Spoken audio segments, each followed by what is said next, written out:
1번에 4번, 2번에 2번, 3번에 2번, 4번에 1번, 5번에 1번, 6번에 신분 질서가 무너지고 양반의 권위가 약해졌음을 알 수 있음. 아니면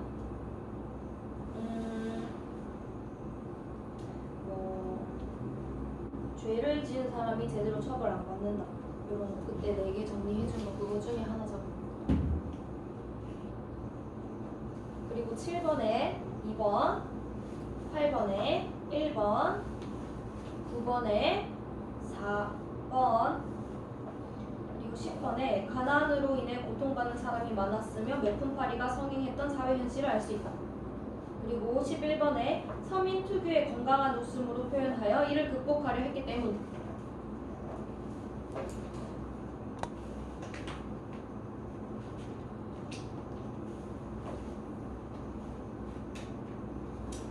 일단 1번부터 이 작품에서 두드러지게 나타나는 거는 해악이지. 해악과 풍자. 해악과 풍자는 돌개미지. 그래서 4번이 틀린 거고 2번 집 앞에 강당하는 물건이라고 맹자 7번 뿐인데 맹자 7번 뿐인데 오랜 굶주림을 견디다 못해 200전에 팔아 그 돈으로 밥을 실컷 먹었소. 희익낙낙 영재에게 가서 한껏 자랑을 늘어놓았더니 영재도 굶주린지 오래라. 내 말을 듣자마자 즉각 좌시전을 팔아 쌀을 사고 남은 돈으로 술을 받아 마시게 하였소. 이야말로 맹자씨가 직접 밥을 지어 나를 먹이고 좌구명이 손수술 따라 내게 권한 것이나 다를 바 없지요. 그래서 나는 맹자와 좌구명 두 분을 1000번이고 10,000번이고 찬송하였다오. 이건데 봐봐. 이게 중요한 부분은 뭐? 맹자 7번뿐이었고 이걸 팔았대. 그걸 자기 친구한테 말했는데 자기 친구도 좌시전을 팔았대. 이게 중요한 부분이야. 그래서 그러니까 책을 팔아야 끼니를 이룰 수 있을 정도로 얘가 뭐야? 가난했다는 거야. 책을 팔아야 될 정도로. 그러니까 책의 저자가 자신한테 밥이랑 술을 산다고 표현한 거야. 마지막 부분이. 그래서 가난의 고통을 웃음으로 해소하고자 한다. 요 부분인 거야. 그래서 넘기고 3번 같은 경우는 흥부의 큰아들은 흥부를 걱정하는 게 아니라 동생들보다 더 좋은 물건 사달라고 막 보챘지. 그러니까 세 아들이 다 철없는 모습을 보였던 거야. 그리고 4번 A 부분 보면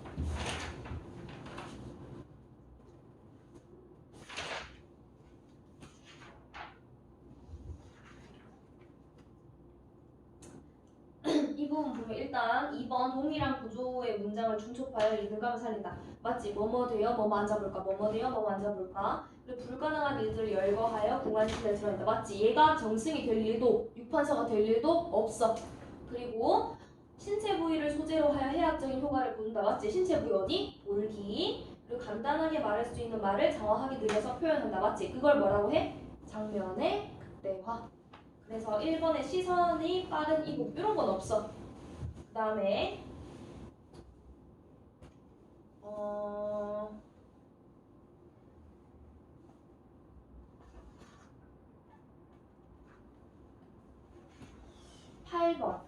8번에 왜 1번이냐면 볼개미 흥보의 아내가 먹고 싶은 음식을 나열한 이 장면은 못 먹으니까 약간 계속 이거 먹고 싶다 이거 먹고 싶다 이렇게 얘기하는 부분이잖아. 이 부분은 해악이라 보기 힘들어. 그냥 서러움을 이렇게 표현을 한 거야. 서러움을. 그러니까 골개미를 자아내고 있다가 아니라 맞는 설명이 되려면 흥부 안의 서러움이 부각된다 이렇게 이야기해.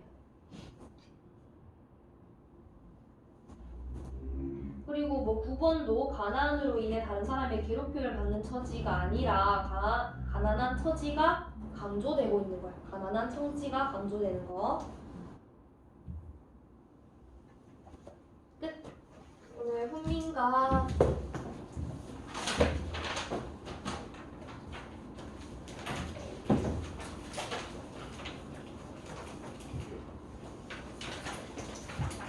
훈민가에 보면 그 제목 밑에다가 우리 뭐라고 적을 거냐면 여기 가르칠 훈자의 백성 밑자입니다.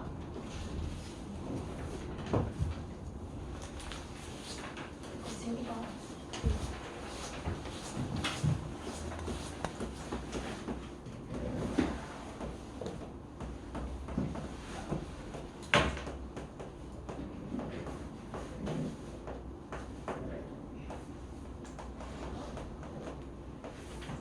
백성을 가르치는 노래 이렇게 적어. 백성을 가르치는 노래. 근데 백성한테 뭘 가르치냐면 유교 윤리를 가르쳐. 그래서 유교 윤리에 대해서 1수부터 14수까지 나와 있고 16수까지 나와 있고 우리는 4수 요거 배울 거야. 그래서 성격의 밑줄 교훈적, 설득적 이렇게 살아라고 설득하는 거야. 교훈적, 설득적. 그리고 특징 보면 1, 2번은 평이하고 정감 있는 어휘 사용 그리고 순우리말 사용 이렇게 되어 있는데 이거 다 이해하기 쉬우라고 하는 말이야. 왜? 백성을 가르치는 거니까. 백성을 가르칠 때는 이해하기 쉬운 말로 설명해야겠지. 그리고 3번 청유어법을 사용하여 설득력 높임. 유교 윤리대로 살아라고 설득하는 거니까. 그리고 4번을 보면 연시조의 형태를 취하고 있으나 각 수가 독립되어 있음. 이거는 뭐냐면 각 수마다 내용이 다 분리돼. 다 다른 내용이야. 그래서 내용 연결이 되지 않으니 독립적이다 이렇게 볼 수 있고 그리고 우리 연시조 배웠듯이 연시조는 평시조랑 다르게 수가 여러 개면 연시조야. 맞지? 배웠었지 그때. 그리고 5번 경민가, 권민가라고 불리기도 하는데 그 보면 그 뒤에 민가 이건 다 똑같고 앞에 경자가 깨우칠 경자야. 깨우칠 경.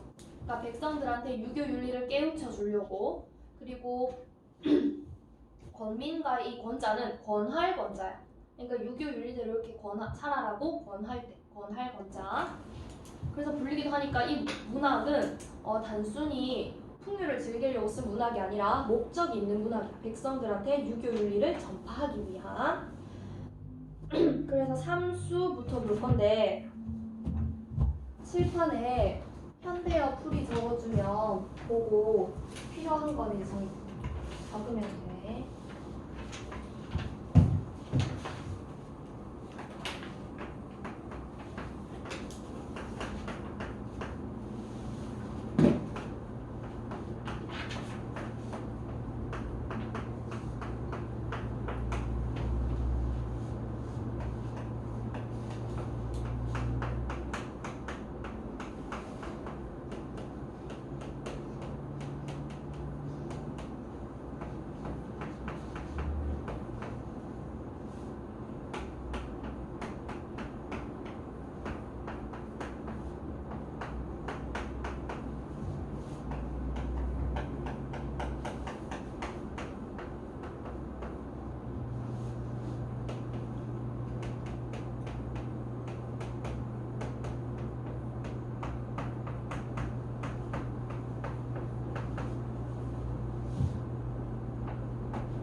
형아 아우야 너의 살을 만져보아라. 누구에게서 태어났기에 모습조차 같으냐.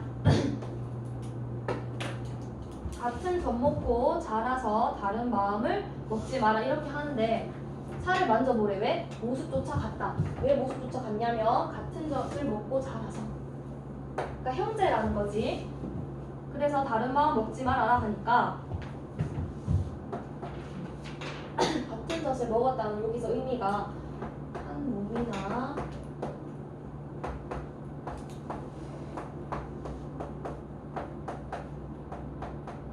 다름이 없어. 그러니까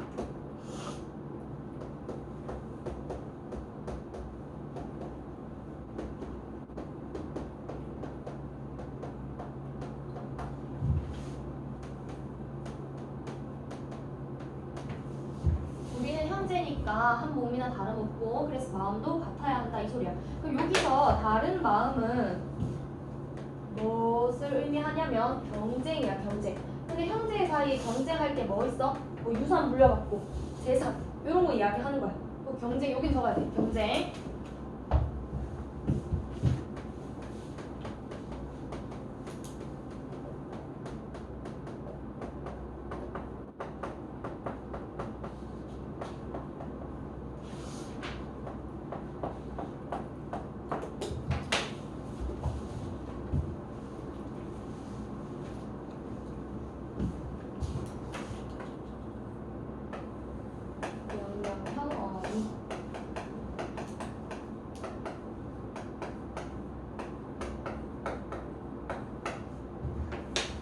우리 서로 유산 더 많이 물려받으려고 재산 차지하려고 아니면 부모의 사랑 더 많이 받으려고 서로 경쟁하지 말자 이 소리야. 왜? 우리는 형제니까. 그러면 제3수는 뭘 얘기하는 거냐면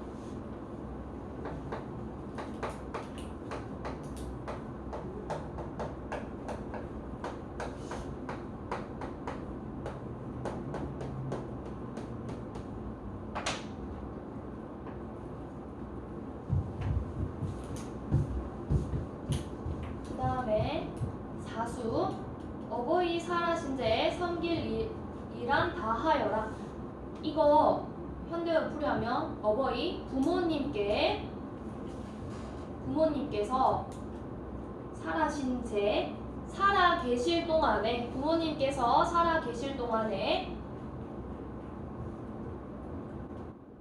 섬길 일란 섬기는 일을 다 하여라. 부모님께서 살아 계실 동안에 섬기는 일을 다 하여라.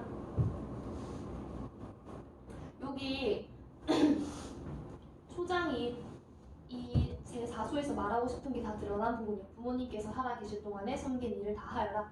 그러면 제4수는 뭐에 관한 이야기겠어? 부모에 대한 효를 실천하라는 거를 권유하는 거야. 부모에 대한 효 실천 권유.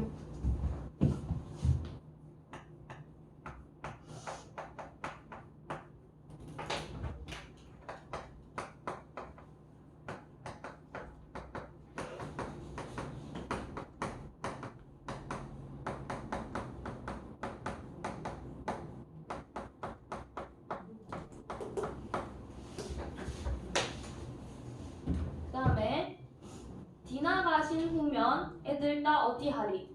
돌아가신 뒤면, 그러니까 죽고 나면 아무리 애다라 해도 내 마음에 애다라 해도 어찌할 도리가 없다 이거야. 돌아가신 뒤면 아무리 애다라 해도 어찌할 도리가 없다. 그러니까 부모님께서 살아계실 동안에 잘해래. 왜? 돌아가신 뒤면 아무리 애다라 해도 어찌할 도리가 없는 거다. 즉 효도도 때가 있다 이 소리야. 그래서 평생에 다시 할 수 없는 일은 부모 섬기는 일인가 하노라.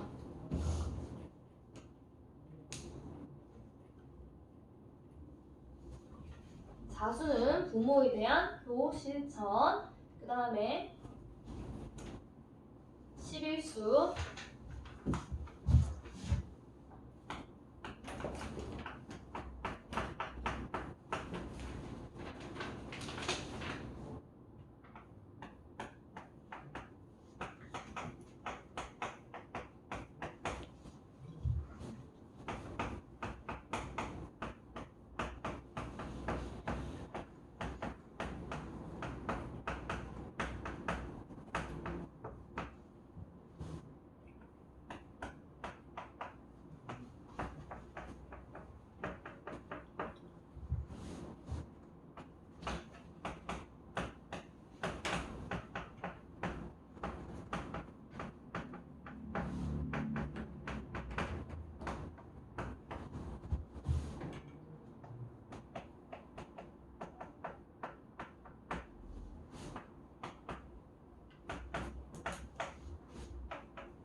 11수에 아 저 조카야 밥 없이 어찌할까 하면 조카 밑줄 조카야 그리고 아 저 아저씨 밑줄 보면 이 조카랑 아저씨는 친척 사이야 친척. 옛날에는 삼촌을 아저씨 이렇게 불렀어 삼촌.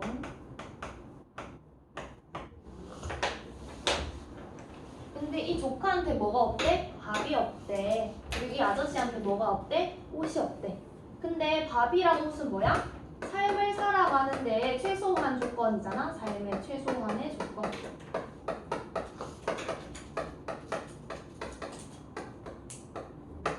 근데 이게 없대. 이거 없는 거를 어려운 일 다 말해달래. 그래서 돌보고자 한대. 어려운 일 다 말해줘의 밑줄. 여기서 말해달라는 거야. 봐봐. 친척 사이에는 밥이 없어도 그 서로서로 말을 안 한대. 왜? 서로서로 말하면 도와주려고 하면 자기가 짐이 될까 말 안 한대. 근데 이거를 어떻게 해야 될래? 다 말해달래. 그러니까 어려운 일 다 말해달라는 거는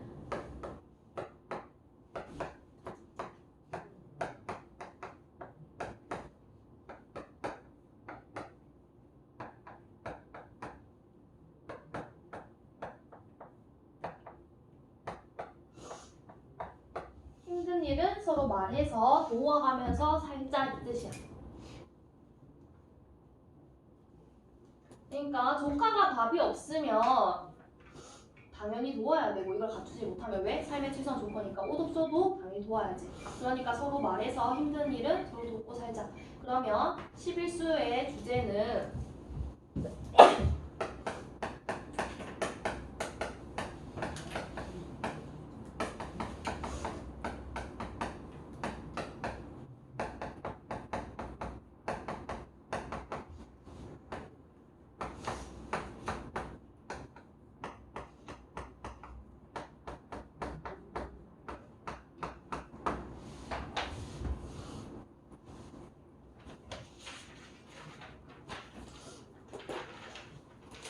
다음에 삼수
삼수 보면 날이 밝았대. 근데 아침에 날 밝자마자 뭐래? 호미 메고 들러가대. 농사를 하러 가는 거지. 여기서 알 수 있는 유교리는 근면 성실할 때 근면. 그리고 내 논을 다 메거든. 이웃의 논도 메어준대. 그러면 얘는 상부상조.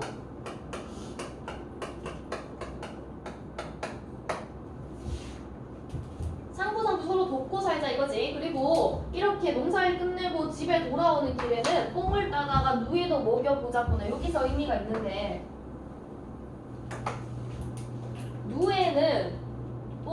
하라. 그러면 보치를 만들어 그 실덩이 같은 거 이렇게 뽑아내지. 근데 이 실로 옷을 만들어. 어떤 옷을 만드냐면 이 실로 만든 옷들은 약간 비단 옷이야. 그러면 비단 옷들은 양반들이 입는 거지. 그러니까 어차피 옷 만들려고 누이를 기르는 게 아니야. 이거는 지금으로 따지면 부업 이야기한 거야. 부업. 근데 봐봐, 농사일도 하고 부업도 하고 그럼 얘는 근면이지.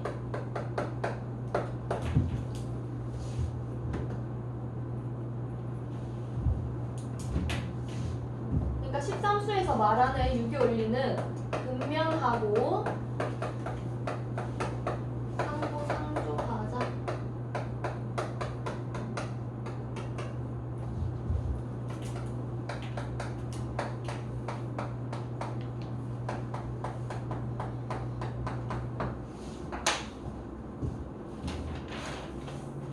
끝. 쉽지? 그래서 이해와 감상 같이 읽어볼게. 이 작품은 작가가 강원도 관찰사로 재직하였던 1580년 정월부터 이듬해 3월 사이에 백성들을 계몽하고 교화하기 위하여 지은 것으로 경민가 또는 권민가라고도 한다.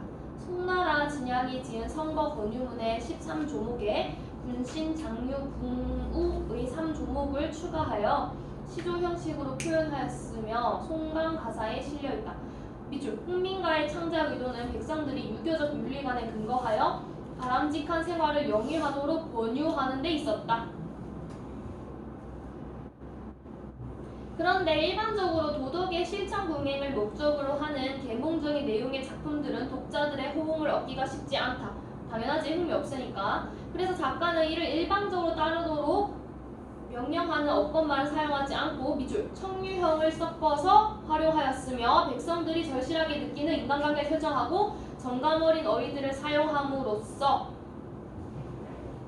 이게 소설상 특징이야. 여기서 제재를 다룬 어떤 작품들보다 강한 설득력을 얻고 있다.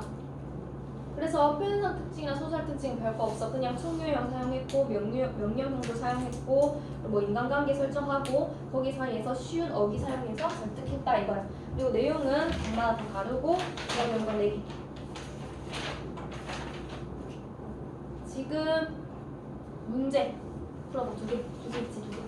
빨리 풀 수 있어. 문제 한번 풀어보고 있어.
이번에 5번.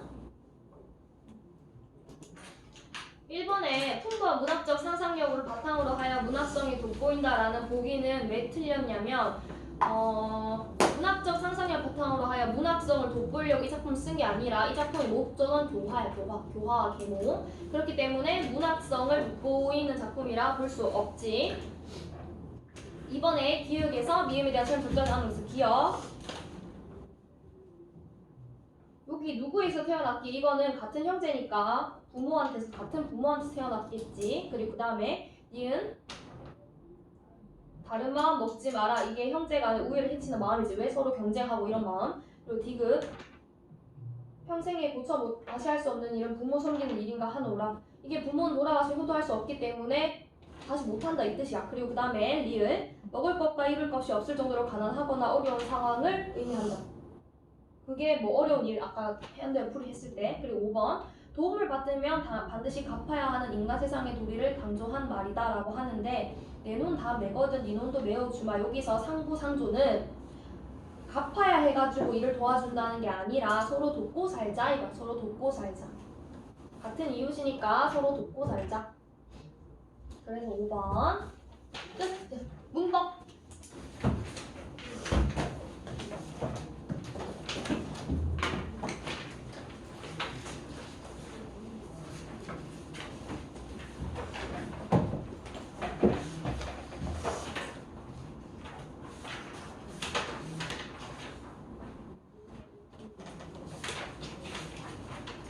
우리 그 다음 주 수요일부터 그거잖아? 시험 기간?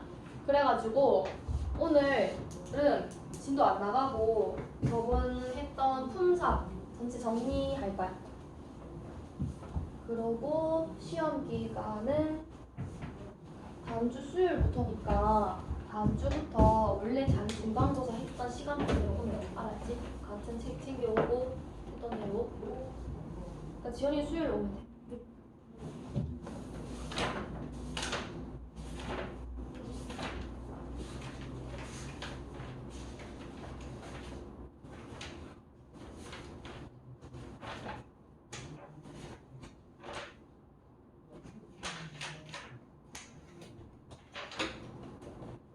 쪽 이거 품사 정리할 거야. 품사. 자, 분류 다시 보면 우리나라 구품사는 단어를 나누는 분류 이야기하는 건데 처음에 형태에 따라서 나눌 수 있어. 형태에 따라서 나누는 기준은 활용할 때 형태가 변하느냐 안 변하느냐로 나누고 그걸 불변어, 가변어 이렇게 말해. 그리고 기능은 문장에서 어떤 역할을 하는 거야. 이 단어가 문장에서 어떤 역할을 하는가에 따라서 그걸 기능이라 하고 체언, 수식어, 독립언, 관계언, 용언 이렇게 나눌 수 있고 의미는 이 단어가 가지는 특정한 의미를 말해. 그거에 따라서 명사, 대명사, 수사, 관형사, 부사, 감탄사, 조사, 동사, 형용사 이렇게 나눌 수 있는 거지. 그 다음에 오늘 체언부터 보면 체언은 문장의 주체가 되는 자리에 나타난 단어였어. 맞지? 문장의 주체가 된 자리. 그래서 우리가 그 다음에 품사 끝나고 문장 성분 배울 때 체언들이 항상 문장의 주어 자리에 오는 거야. 그 다음에 조사와 결합할 수 있고 불변어인 거. 복수 표현도 가능한 거. 그래서 얘는 고유명사, 보통명사 나뉘고 자리명사, 의존명사 나뉘는데 고유명사랑 보통명사 분류 기준이 있었지. 처음에는 고유명사는 복수 표현이 안 되고 그리고 관형사 결합 안 되고 그리고 수와 관련된 말 결합 안 돼. 예를 들면 민수들, 이 민수가 저 민수가. 근데 그러면 예쁜 잘생긴 민수가 이건 가능하지. 왜? 잘생기다는 형용사에 관형사형 어미 붙은 거라서 얘는 품사가 형용사라서 가능한 거 알지? 진짜 관형사인 이 민수가 저 민수가 세 민수는 말이 안 되긴 하는데 그런 관형사는 못 붙어. 그리고 설악산마다 백두산마다 하는 이 마다 수와 관련된 말도 같이 붙을 수 없지. 고유명사는. 그리고 보통명사는 우리가 아는 그 보통명사 이야기하는 거고 자립성 여부 따라서 자립명사, 의존명사 나누는데 의존명사에서 가장 중요한 거 뭐였어? 관형어랑 같이 와야 돼. 그래서 의존 명사는 두 개로 나눌 수 있지. 어떻게? 형식성 의존 명사랑 단위성 의존 명사로 나뉠 수 있지. 형식성 의존 명사는 이거 필기 다 돼 있나? 형식성 의존 명사가.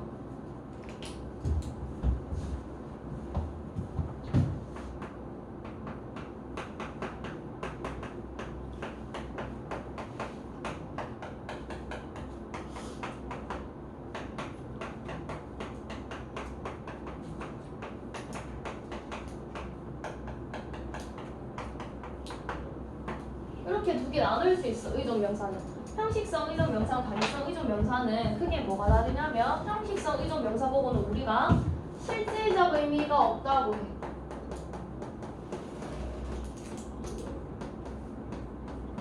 얘는 실질적 의미가 없어. 그리고 단위성 의존 명사는 우리가 실질적 의미가 있다고 말해. 근데 이 실질적 의미는 어떤 의미인데 하면 수와 관련된 의미.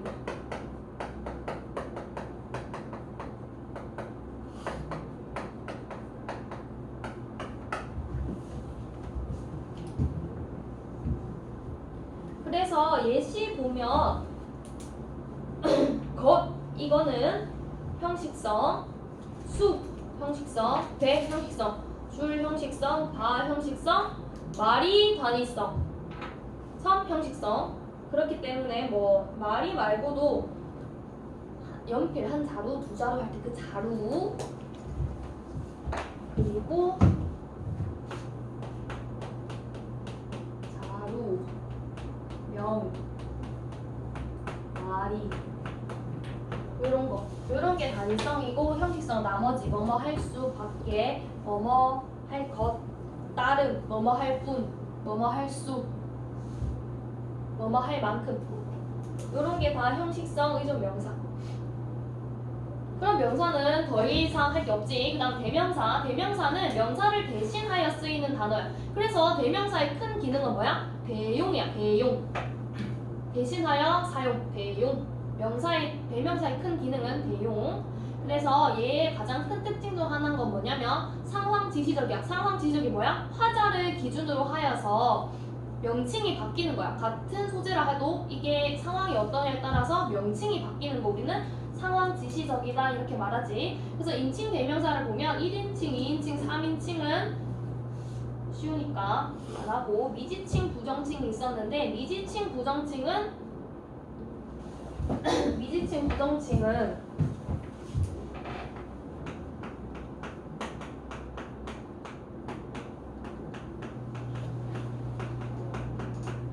강세나 억양으로 구분할 수 있었지. 예를 들면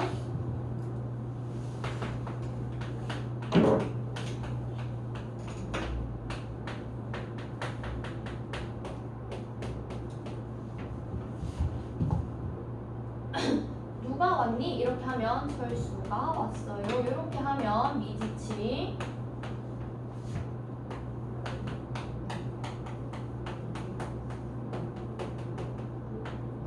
누가 왔니? 이렇게 하면 누군지 모르겠지만 누가 뭐 왔어요. 이렇게 하면 부정칭. 이렇게 강세 억양으로 구분하는 게 가장 쉬워. 왜냐면 뭐 예시 보면 누구, 뭐 미지칭에 어느 어른, 어느 분, 누구, 아무 어른, 아무 뭐 이렇게 되어 있는데 봐봐. 특히 누구가 그래. 누구는 미지칭에 적혀 있지만 얘 뒤에 보조사 어떤 거 붙느냐에 따라서 부정칭으로도 볼 수 있기 때문이야. 그래서 이걸로 외우면 안 돼. 그냥 그 문맥을 확인하고 아니면 뭐 음성언어로 들을 수 있으면 강세 요걸로 확인하는 게 제일 베스트. 알았지? 이런 걸로 외우면 안 돼. 그리고 그 다음에 제기칭 중요했지. 제기칭은 한 번 나온 명사 다시 가르칠 때 쓰는 말이었는데 얘 대부분 얘는 명사구나 명사가 3인칭 주어로 쓰인 거. 그리고 유정명사일 때 유정명사에 해당하는 거 뭐 있었어? 사람이랑 동물, 감정인 애들. 그리고 지시대명사는 사람이나 초소를 대신하여 지시하는 대명사인데 초소 대명사는 두 개로 나뉘지. 어떻게? 공간이랑 시간이랑. 공간에 해당하는 거는 여기, 저기, 거기, 어디. 그리고 시간에 해당하는 거는 언제, 그때, 저때 요런 거. 그렇게 두 개로 나뉘고 그 다음에 수사. 사물의 수량이나 순서를 나타내는 단어인데 수사가 아닌 거 세 가지 있었지. 날짜, 하루, 이틀, 사흘, 나흘, 그리고 특정 기념일, 3.1절 아니면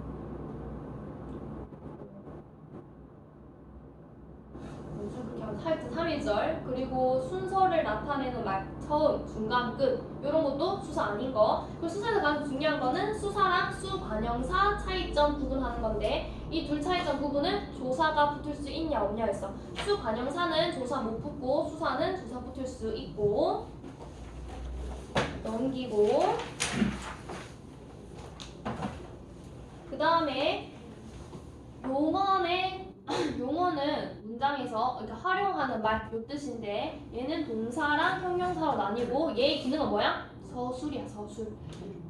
동사는 사람이나 사물 따위 움직임을 어떻게 표현하냐면 과정적으로 표시해. 그래서 그때 예시 들 때 읽는다랑 독서를 예시로 들었는데 읽는다는 움직임을 과정적으로 표현하니까 동사고, 그리고 독서는 움직임을 대상으로 파악하니까 명사고, 그 동사 판별할 때는 과정적이냐 안 과정적이냐 이렇게 나뉘어야 되고. 그래서 얘는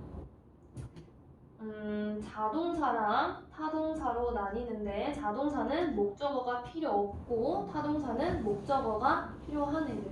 그래서 얘 서술어 문장 성공할 때는 서술어의 자릿수 이야기할 때 이거 같이 구분해야 되고. 그 다음 형용사는 주어의 성질이나 상태를 나타내는 단어인데 성상형용사랑 지시형용사로 나뉘고 성상형용사는 성질이나 상태를 나타내는 형용사, 지시형용사는 성상형용사의 의미를 대신 지시하는 형용사. 그래서 성상형용사의 예시에 아름답다, 잘생기다, 못생기다, 젊다. 그리고 지시형용사 예시 이러하다, 그러하다, 저러하다. 지시형용사는 성상형용사에 앞서는 순서상 특징이 있다는 것도 그때 얘기했었지. 그 예를 들어서 그렇게 예쁜 꽃은 처음 본다 이렇게 할 때 예쁜이 성상형용사, 그렇게가 지시형용사. 그 순서상 특징으로 지시형용사가 앞에 와야 되는 거. 그 형용사 특징 얘기하면 뭐뭐 하는구나, 뭐뭐 하느냐, 뭐뭐 한다, 뭐뭐 하는 이런 어미랑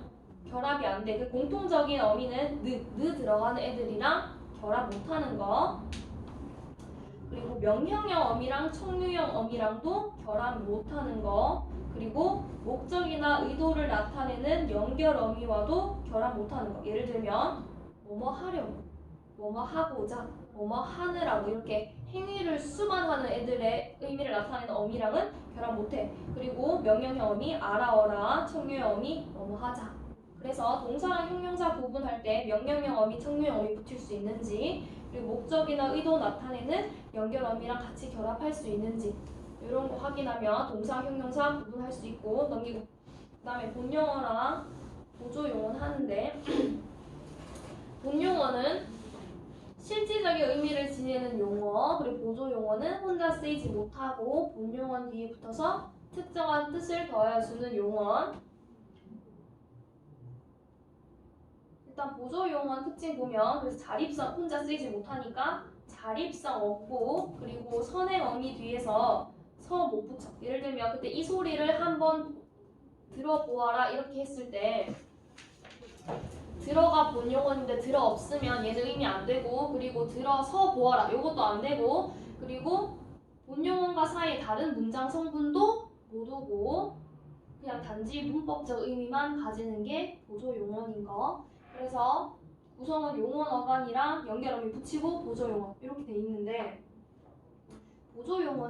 용언이 두 개 나왔을 때 본용언 보조용언 구성인지 본용언 보조용언 구성인지 이렇게 구별 기준 했을 때 일단 앞에 거는 무조건 본용언이야. 근데 뒤에 거를 가리고 이렇게 의미 파악을 했을 때 이 같은 말이면 본용언이고 말이 안 되면 본용언 보조용언 이렇게. 그래서 그 다음에 활용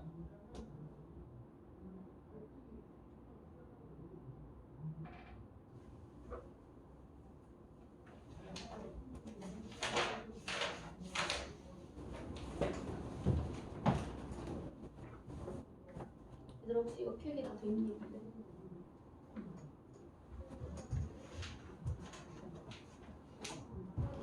용언의 활용에서 규칙 활용, 불규칙 활용 이렇게 나뉘는데 규칙 활용은 규칙적이란 말이 있어요. 규칙적으로 어감과 어미가 결합하는 활용인데 그거에서 우리가 두 경우가 있었지. 첫 번째는 어감이나 어미의 모습이 바뀌지 않거나 아니면 2번 일반적인 의문 규칙으로 설명할 수 있는 게 있었어. 그래서 일반적인 의문 규칙으로 설명할 수 있는 거는 우리 의문론 할 때 배웠는데 첫 번째 탈락하는 거 그리고 리을 탈락하는 거 그렇게 해서 우는이랑 써 할 때 탈락, 리을 탈락은 의문론에서 배웠고 그 다음에 불규칙 활용할 때는 첫 번째 어간이나 어미 모습이 아예 바뀌는 거 그리고 의문규칙으로 설명할 수 없는 거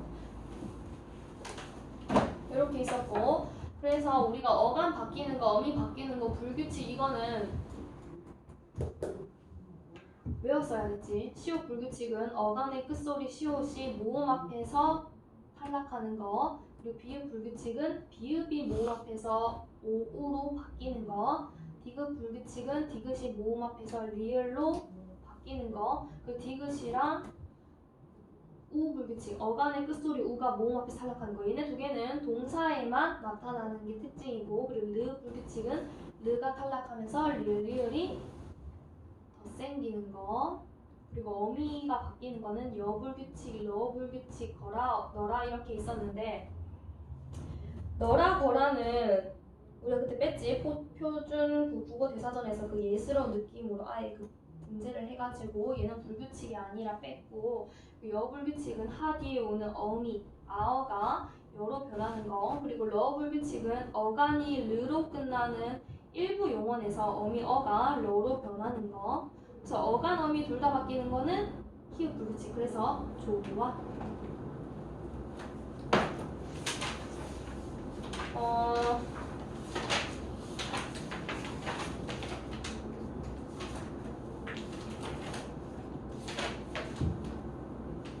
10분 쉬고